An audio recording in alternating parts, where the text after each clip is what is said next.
Que Deus ilumine a todos nós. Vamos ver aqui sobre Moisés. Moisés teve aquela... Ele subiu, né? Para se encontrar com Deus naquela montanha, para receber lá os 10 mandamentos. Quando ele chega lá, Deus diz: tira as sandálias, porque aqui o local é santo. E ele sobe novo e desce velho, bem muito mais velho. E a gente fica assim, se questionando o porquê disso. Não é? Você tem que ter muito discernimento espiritual para poder entender as coisas. Nós vamos ver aqui a versão dos alienígenas do passado. O que Moisés encontrou no Monte Sinai? Foi Deus? Ou foi alguém? Ou alguma outra coisa? Deus é claramente uma entidade que não é dessa terra. E por definição, um extraterrestre. De onde é que ele vem? Nós precisamos reconhecer que quando os antigos estão falando de Deus, não há outro termo que nós possamos usar para descrever essas experiências a não ser como extraterrestre.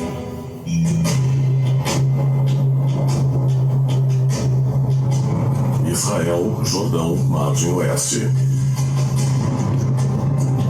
Julho de 2013, 16 quilômetros ao norte do assentamento israelense de Beit-El, arqueologistas desenterraram postes de argila, fornos e a parte de um muro que data por volta de 1300 a.C. Mas a mais mundana de suas descobertas aqui também pode ser a mais significativa. Buracos entalhados em terreno de rocha sólida. Baseados na localização e na data dos artefatos, eles acreditam que estes buracos podem ter uma vez sustentado as vigas de madeira do tabernáculo de Shilo. Se for verdade, é a primeira evidência física jamais descoberta do antigo santuário construído para abrigar o que talvez seja a mais misteriosa relíquia religiosa no mundo: a Arca da Aliança. A história da Arca da Aliança é uma das mais fascinantes e inexploradas histórias da Bíblia. A Arca da Aliança tinha alguns poderes muito misteriosos. Reproduções da Arca da Aliança podem ser encontradas em igrejas, sinagogas e templos maçônicos ao redor do mundo. Ela já se entronizou na cultura popular. Indiana Jones. Mas afinal, o que é a Arca da Aliança? Egito, Monte Sinai. Século XV a.C. De acordo com o livro do Êxodos da Bíblia, após os israelitas serem libertados do Egito, Deus convocou Moisés no alto desta montanha sagrada e lhe deu 2 tábuas de pedra, entalhadas com os 10 mandamentos. Ele também deu a ele instruções específicas de como construir a Arca da Aliança. Foi a caixa construída para guardar as 2 pedras dos 10 mandamentos que foram irradiadas com o poder divino, porque elas haviam sido tocadas pelo dedo de Deus. A aliança em si foi um contrato entre Deus e os israelitas. Eu serei o seu Deus e protetor, e os guiarei para seguirem meus mandamentos. Israel firma o acordo que estava sendo guardado na caixa, que é a própria arca. Mas a Arca da Aliança não apenas carrega os 10 mandamentos. Ela também foi designada para ser o trono do próprio Deus. No livro do Êxodos, em seu 25º capítulo, o versículo é muito claro.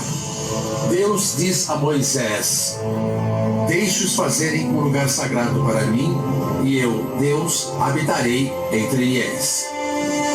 E seja para onde foi a arca, o poder de Deus foi com eles. A arca é construída como uma imagem do que seria uma arca celestial. Ela foi revestida de ouro por dentro e por fora. E era para ter 2 anéis de ouro em cada um dos 4 cantos. E ela foi guarnecida com 2 mastros que corriam através dos anéis. E as ordens foram para que os mastros jamais fossem removidos dos anéis. E a tampa era para ser feita de ouro. E em cada extremo da tampa era para ter querubins ou anjos da guarda simples com asas. Mas por que era tão importante que a arca fosse construída com especificações tão exatas? E por que Deus, um ser espiritual, necessitaria de um trono material aqui na Terra? Talvez haja uma resposta na descrição da Bíblia sobre Moisés, após ele retornar do Monte Sinai. Após Moisés descer do Monte Sinai, sua face estava resplandecente. A Bíblia dizia que ele tinha que cobrir seu rosto com um pano. Eu fico fascinado com a ideia de que a aparência de Moisés de repente se modificou. E também com a ideia de que Moisés de repente parecia diferente. Precisamos nos perguntar por quê? Depois de a arca ser construída e os 10 mandamentos serem colocados dentro dela, os israelitas a carregaram com eles em seus 40 anos de êxodo através do deserto. A Arca da Aliança foi considerada poderosa porque era um lugar de encontro entre Deus e a humanidade. E por isso tinha de ser carregada pelos mastros para poder ser transportada sem ser tocada. Certas pessoas foram autorizadas a carregá-la e estas foram ordenadas padres. Arão, irmão de Moisés, e seus filhos foram certamente padres. Era uma função de prestígio. Mas tinha que saber o que se estava fazendo. A arca seria coberta por um tecido enquanto era carregada para que eles não pudessem ver o que estavam carregando. E foram dadas ordens rigorosas para que eles não levantassem um pano para tentar olhar e ver a arca. Mas por que a arca foi considerada tão perigosa que não poderia ser tocada ou sequer se olhar para ela? De acordo com os textos do Velho Testamento, a Arca da Aliança não foi apenas um objeto poderoso em si. Então tá aí a teoria da Arca da Tá vendo Aliança. essa foto congelante? E a gente, na verdade, fica sem explicação, porque às vezes você quer interpretar de alguma forma essa Arca da Aliança. Muitos morreram quando tocavam nela. Então, 60 anciões tocaram, morreram. Tiveram várias. Na verdade, essa arca teve várias funções. E o que é que continha nessa arca de tão precioso, né? Realmente fica assim incógnita. Porque cada um tem uma versão, cada um diz uma coisa. Já disseram que a arca foi levada pelos seres extraterrestres, Deus levou ela de volta. Já disseram que, bom, tem várias teorias que ficou aqui na Terra. Está no Vaticano, os Cavaleiros Templários levaram, está lá em Israel e depois não está mais. Bom, tem muitas teorias em relação a essa arca.